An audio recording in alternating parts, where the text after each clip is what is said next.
Welcome to Politics Personified, an IG Live series presented by the Personified Group.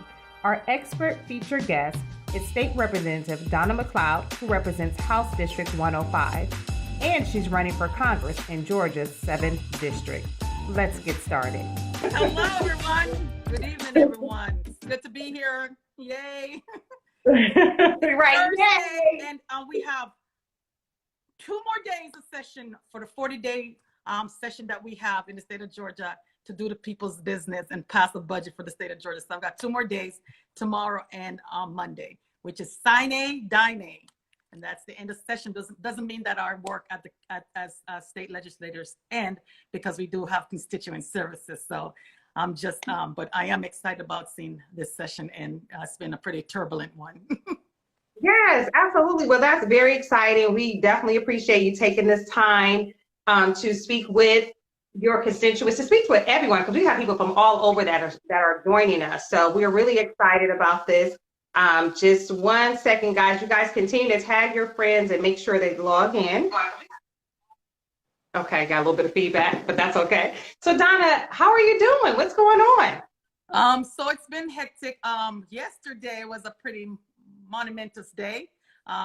Well, we had I'll say there were some highs and some lows. The lows was that we ended up passing a constitutional carry in Georgia, where, not requiring a permit, which is ridiculous. We have a Second Amendment right to bear arms, and I don't see why we need to put more guns on the street, and especially ones that are not controlled in some ways. We should be looking at getting background checks so that we don't have guns that could really. I know their messages, guns don't kill anyone, but people with guns kill people. So. Yeah. So it's quite interesting. But we also passed, the first time in Georgia, a mental health parity bill, which basically makes mental health just as important as when you physically hurt. And that's important. And I think COVID has really made sure that people stand and pay attention to people's mental health. And so we're very proud of that. That was definitely a bipartisan effort to make sure that bill went through. Awesome. We learned a lot about bipartisanship, I think, our last episode. But before we even dive in, I just want to make sure those who are joining us for the first time that they get a warm welcome. This is Politics Personified, presented by the Personified Group, and our featured expert guest is State Representative 2-term. That's important to say, guys. She has won 2 elections, 2-term State Representative Donna McLeod. She represents House District 105, and she's running for Congress. She is running for Congress in Georgia's 7th District, right here locally in Atlanta, Georgia's 7th District. And even if you don't live in the Atlanta area, you can still support her campaign. You can still learn, about the legislative process, because it affects you in any state, any city, any region. So please make sure, continue to follow us. Log in every Thursday at 7:00 p.m. and we're going to have an expert, State Representative Donna McLeod, with us live, answering those questions that you have about the legislative process. And then she's going to dive in deep about her congressional campaign. Of course, you don't want to miss that. So, Donna, we usually now start our live. You tell us a little bit about yourself, maybe some things that people don't know about, because, they don't put everything in the articles. So you want to tell some of our viewers a little bit about yourself before we dive into the legislative process? Most people don't know that I'm a chemical engineer by profession. So I graduated back in the 80s, late 80s. But over the years, I've become when I started, I used to test products for the market and do research and development. But as the years went by, I got into quality management. And one of the product line that I got more involved with is medical devices. And and everyone has used a medical device at some point or another. And from catheters to knee replacement to heart rate, defibrillation, and also there's a multitude of devices. Some simple and some more extensive, some that are used in cancer treatment and some that are just used for mitigation. So, and what I do, I started my own company, and what we do is going to medical device companies that are having trouble, usually with the FDA, because they have not met compliance.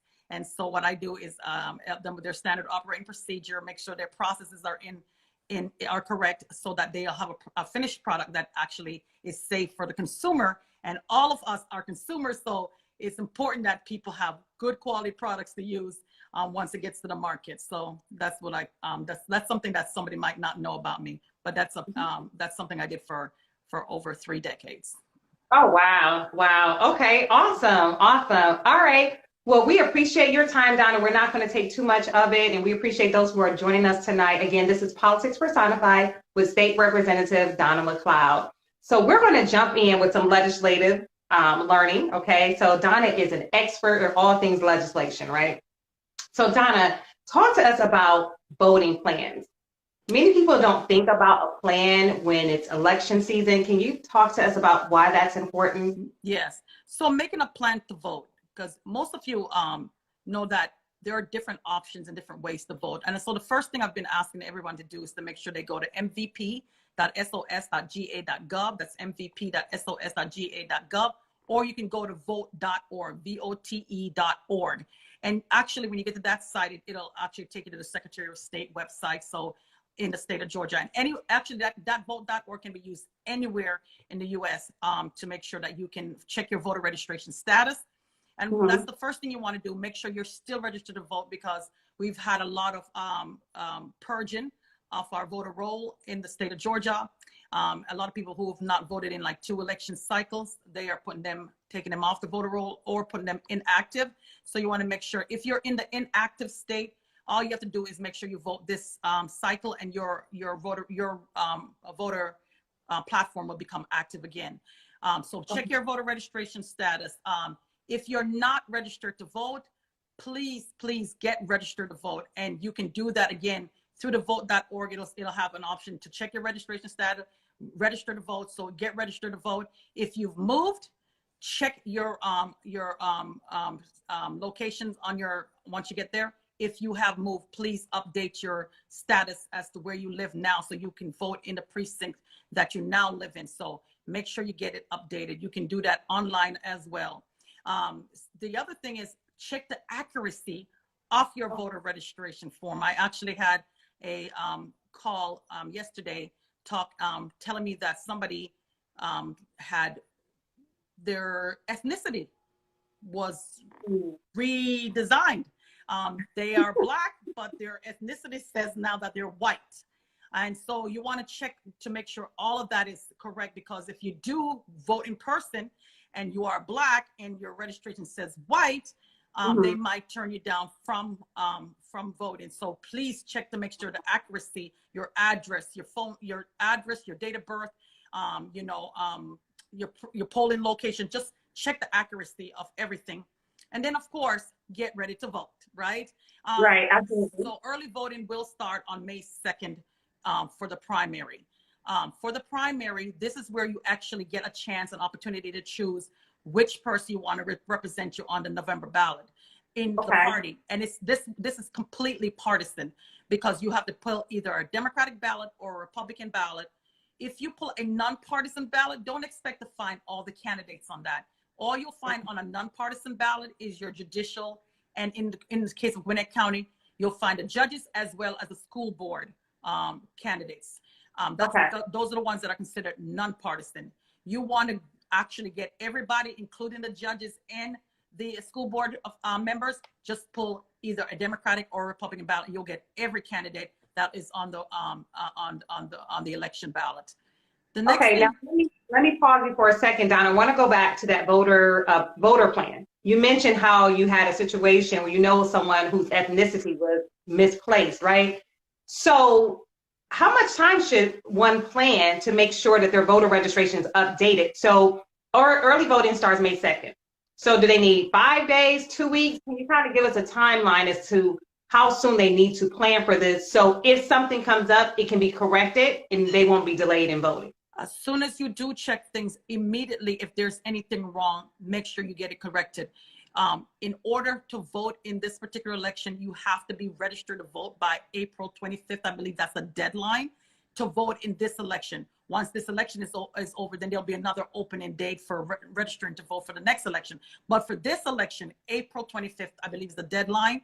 So when you're making a plan to vote, I'm talking about the options that you have to vote. So if early voting starts on May 2nd and ends on May 20th, you want to decide, am I going to vote early?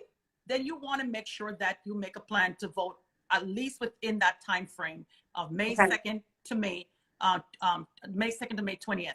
If you are wanting to vote absentee, you will need to request a ballot. So that you need to do now. And actually, any election that is going on, you have, I think it's 180 days prior to the election to basically request your absentee ballot.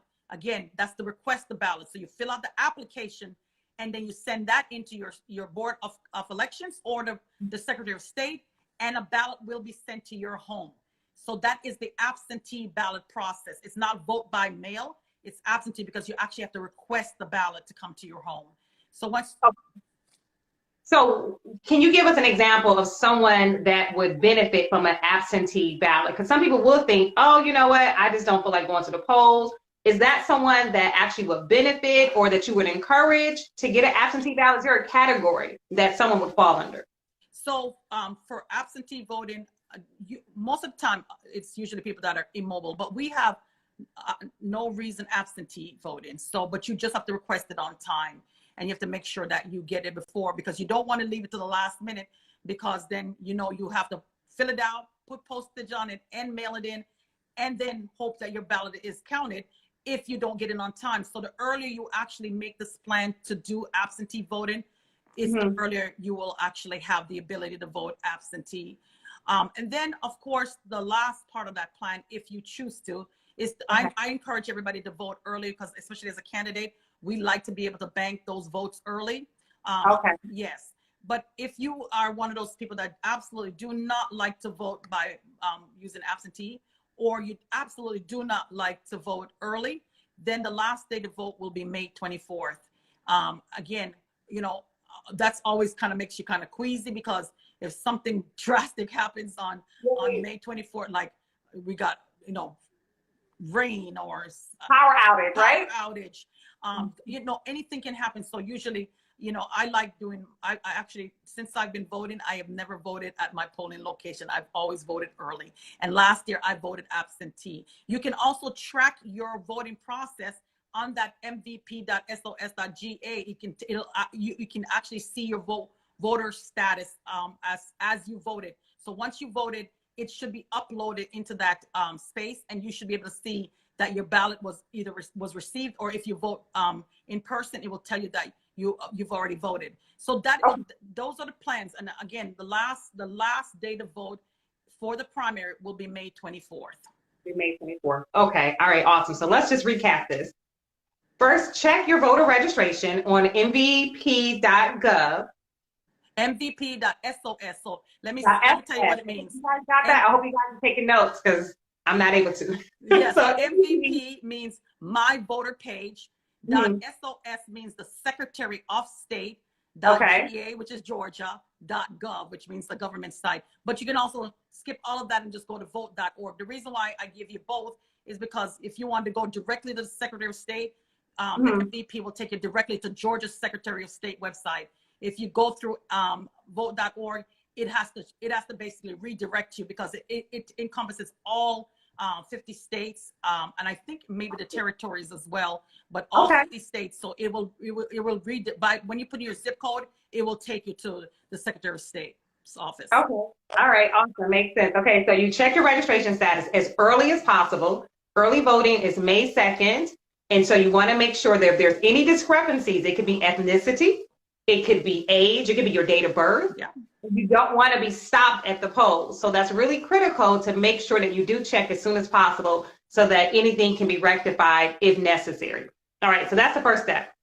And then the next step is to decide if you want to do absentee voting or not, right? And then if you want to do absentee voting, you need to make sure that you get your paperwork in order, request your ballot in a sufficient amount of time, again, to make sure that your vote counts. And last but not least, and maybe not even a last thought, is State Representative Don McLeod is encouraging us to vote early. I want to emphasize on that. Vote early, because that helps them to gauge the voter turnout, voter participation, voter engagement. So if you have all your ducks in order, you are ready to check the MVP site, voter.org site, and you are ready to vote, make sure you get there early. Make sure you get there on May 2nd. Make sure you have a plan. And of course, make sure you bring someone with you. Make sure you text your friends, tell them, hey, this is a very critical election, and it's important that you get out and vote. So we appreciate those tips. Let me say something also about early voting. The early voting locations will not, one or two might be on election day site, but most of your early voting locations are separate from your election day polling location. So early voting is usually there's probably in our county, it's about 8 or 9 sites that are spread out throughout the county. And so anyone can go in any of those locations and they can vote no matter where they live. But on election day, you have to go to the polling location that is actually your home polling location. So you will have to go to the vote.org or the mvp.sos.ga.gov site and find out your precinct and where you go to vote on election day. That is completely separate from early voting locations. So early voting location, you can vote anywhere in those locations, no matter where you live, but it is specific to early voting. Once early voting ends, then you're going to be going to your own polling location. So you will need to know where you go and vote on election day. Very good information, because people will show up to their regular precinct and then they'll be discouraged and may not want to come back a few weeks later. Exactly. And it's just a few weeks later. So again, the point of the Politics Personified is to educate you guys on the legislative process, the basics of voting, the basics of government affairs, and then also, of course, to talk about Donna's campaign. So please make sure. So I did see somebody say in the chat to bring snacks. Yeah, if you know, if you're planning to go again, it's part of the plan, right? We did pass SB 202, which I absolutely think is a disgusting law, but it also could penalize anyone from giving you food or water in the line. So prepare yourself in the line to make sure you can hydrate, and if you need to snack, bring your snacks. So again, I encourage everyone to make sure they make a plan. And again, there's off times too. So if you can get to vote around 1 o'clock in the afternoon, 2 o'clock in the afternoon, or maybe 11 o'clock in the morning, you'll tend that the line will be shorter and faster for you to get through. So make a plan. Make a plan. Okay. That's all. Okay. People love the excitement of being in the line. Yeah. So let me just ask you regarding that bill that just passed. So it's okay for you to supply your own water and snacks, but you just can't receive it from someone outside the line. Is that correct? That is correct. Okay. Because I had the understanding, and I'm sure many others did, that, okay, we can't bring water at all, but it's not that. It's just the distribution of it is what they banned. That's what they're banning. Wow. Okay. And someone else also said, make sure you bring folding chairs as well. So we don't want you to be discouraged. We don't want you to dehydrate. So make sure you bring your water, bring your snack, and bring a chair. And don't get out of line. And make sure you cast your vote, right? Absolutely. Don't get out of line. And again, like I said, there are different times of the day that the lines tend to be slower.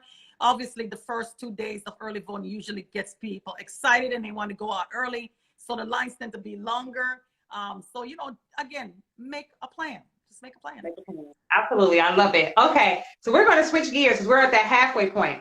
So we now want to dive into this congressional race. Okay. Donna is running for Congress in Georgia 7th District. Just to tell you guys really quickly about Donna's connection to the 7th, and then I'll let her speak for herself. So Donna has lived in the 7th District for over 20 years. I think it's 22 years if I recall, okay? Lives in the 7th District, resides in the 7th District, not just driving through, waving, hey, y'all, I'm your leader. No, she lives there, okay? So folks that live in the 7th District, she's your neighbor, okay? She shops at your stores, right?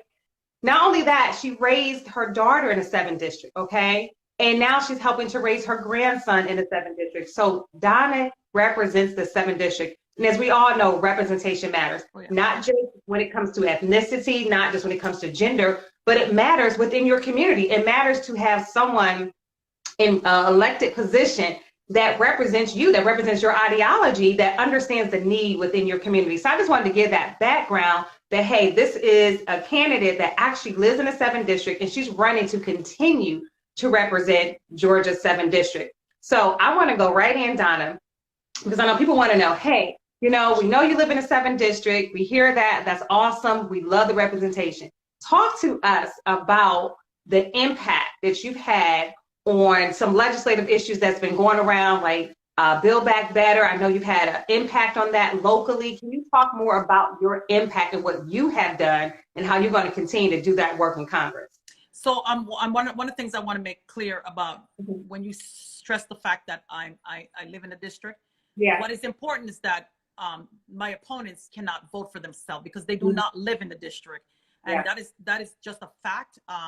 If you don't live in a congressional district and you're going to vote, your name will not be on the ballot that you pull. So I live in the 7th.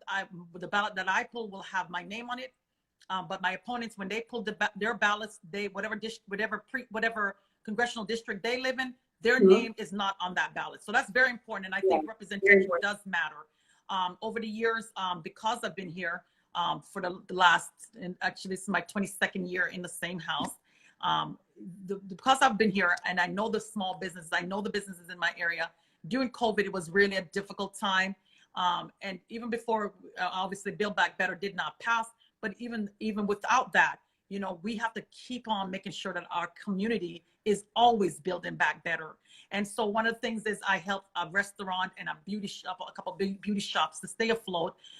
And in fact, the beauty shop was able to, in fact, build back better because she was able to redesign the beauty shop so that it was more efficient for her. And also, if they were ever hit with another like pandemic, she was going to be able to survive it. And so that is the kind of things that when we're talking about helping our community, because at the end of the day, what really always matters as the person who's going to be representing people is that we use the tax dollars to help. That is why we all kind of, when we pay taxes, we are actually saying that we would like to have a return on that investment. We'd like to make sure that that those funds will be able to be used if we ever need it. And some of the things we take for granted, like driving on roads that are paved and that you don't have to pay a toll. That's because we all collectively, say we want nice roads to drive on so our cars aren't damaged. And that's the kind of infrastructure stuff that we do. You know, working with the local elected officials as well that I've been doing for over a decade.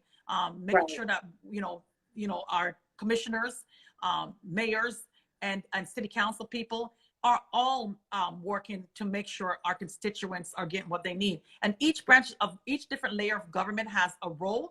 But as a state legislator, what has been most important for me is to make sure that the constituents that I serve get the things that they need. When they call and they say, I need something, I need to be able to give them the resources to get it.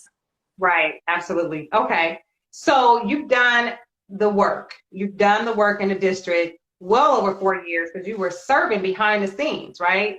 Serving behind the scenes for years, right? So what is your most passionate issue that you're going to continue to fight for your constituents? What issue is that? I have a couple. I'm very, very passionate about. One is healthcare, because I absolutely believe that healthcare should be a right in this country, and no one should have to choose between food and medicine. That is just a moral obligation. I think if anyone gets sick, they would spend every last dime to make sure that they could get healthy. And all of us know what pain feels like because we share that human condition. When we hurt, when our head hurts, when we feel pain. And so for me, that is so very important that we make sure people have access to healthcare. The other thing that is so impactful because the vote actually is something that we do for each other, right? We live in a republic, and representative democracy is so very important for us to all kind of collectively say what we like and what we don't like. And for a lot of people out there, they don't realize that the actual vote is not a right for most of us. The only people that actually have a right to vote in this country that were actually written in the Constitution were white men with land. All of the rest of us are an amendment to our Constitution. And as an amendment, that means that it's an ability, it's not a right. And so 2/3 of Congress could actually remove all of that. So the 15th Amendment, of course, slavery had to be abolished, which was the 13th Amendment. But the 15th Amendment gave Black men the ability to vote. The 19th Amendment gave women the ability to vote. And the 26th Amendment gave young people 18 years of age and older the ability to vote, not an absolute right. So when we're fighting for the ability to vote, it's because it's not a right. Wow. And you know what? I know you have some history behind impacting voter registration here in Georgia. We have new viewers on tonight. So can you just share a little bit about your impact? I think the number is 30,000, maybe? 30,000 plus. So long before anyone even thought about looking at the Gwinnett area in the 7th Congressional District, I was registering people to vote.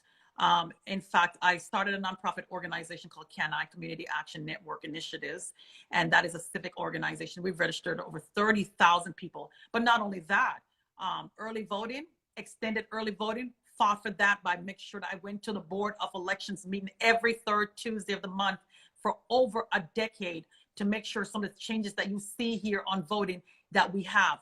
You know, the fact that you have Sunday voting, that was not automatic. We actually had to fight for Sunday voting in this county. And we had to basically negotiate with the folks that were on the Board of Elections to make sure that everyone could, you know, have a soul to the poll, and churches could organize and get people to vote, and they could be there with their friends and their families, and make a day of it. In fact, the first time we did it, we made a day of it. We set up tents. It was a good time. Music was being played.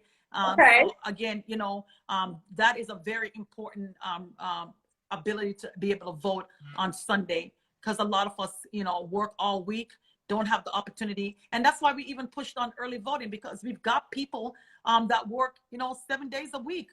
And sometimes they just don't get time to vote. And so we're trying to make sure we give as many options as possible. Some people work 6 days, 7 days. Some people work at nights. Some people work, you know, in the daytime. By the time they finish, the polls are closed. That's why we wanted to give as many options as possible, because if you either believe in our republic and representative democracy, or you don't. And if you believe in it, that means you should make as much provision so that people have access to the ballot. There are 2 requirements to vote in. One, you must be a citizen of the United States of America. And the second is you must be 18 years of age and older. Those are the 2 important criteria to vote in. Okay. All right. Awesome. Well, we appreciate all your effort and your work with registering 30,000 plus voters. Y'all make sure y'all make a note of that. 30,000. 30. I think I said that already. I'm going to say it one more time. 30,000 plus. I don't know anyone else who has done that.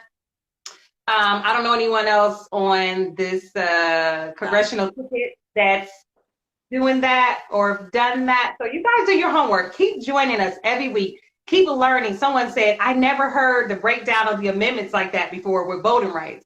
Keep joining us. I'm telling you, I'm learning, you're learning, we're all going to learn together. We're going to be better because of it. Our legislative system is going to be better because of it. We're going to understand the process and get involved and make a change because of it. And we're going to get the right people in office, such as State Representative Donna McLeod. So again, we appreciate you guys joining us. I promised you 30 minutes. I know we're at the end, but I'm going to let State Representative Donna McLeod close us out with her closing remarks, and then we're going to let you guys go.